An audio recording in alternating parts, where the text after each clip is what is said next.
విశాఖపట్నంలో RCR Mittal steel plant అనకాపల్లిలో వస్తుంది. అది వస్తే ఒక స్టీల్ సిటీనే డెవలప్ అవుతుంది. అన్నింటికంటే ముఖ్యంగా విశాఖ ఉక్కు ఆంధ్రుల హక్కు కాపాడింది తెలుగుదేశం పార్టీ, చేసింది ఎన్డీఏ పార్టీ. ఎప్పుడు కూడా అప్పుడు ఇప్పుడు రేపు కూడా వాజ్పేయి గారి పీరియడ్ లో ఇదే మరి ఇబ్బంది వస్తే ఆ రోజు కూడా దీన్ని కాపాడింది నేనే.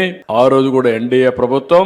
ఈ రోజు కూడా మళ్ళీ స్టీల్ ప్లాంట్ ఇబ్బంది వస్తే 11,500 కోట్ల రూపాయలు ప్యాకేజ్ ఇప్పించి విశాఖ ఉక్కును కాపాడింది మనమే. దీనికి కొన్ని ఇబ్బందులు కూడా వస్తే ఒకటే చెప్పాను. కేంద్రం అడిగారు, మేము దీన్ని రివైవ్ చేస్తాం, మీరు కూడా ముందుకు రావాలంటే నీళ్లు ఎన్ని కావాలన్న ఇవ్వాలి మీరే అంటే సంవత్సరానికి 100 కోట్లు అయితే నీళ్లు కూడా ఉచితంగా ఇస్తానని చెప్పా. అదే మారిగా కరెంటు కూడా మీరే పెట్టుకోవాలంటే కొన్ని రోజులు కరెంటు కూడా నేను పెట్టుకుంటా, దాన్ని అవసరమైతే ఈక్విటీ కింద మార్చుకుంటామని చెప్పాం. సెక్యూరిటీ కూడా మీరే పెట్టమంటే దానికి కూడా నేను బాధ్యత తీసుకొని ఎంతమంది కావాలంటే అంతమందిని పెడతానని చెప్పాను. ఎందుకు ఇవన్నీ ఒప్పుకున్నానంటే విశాఖపట్నం పైనుండే నాకు అభిమానం పైన తప్ప ఇంకోటి కాదు.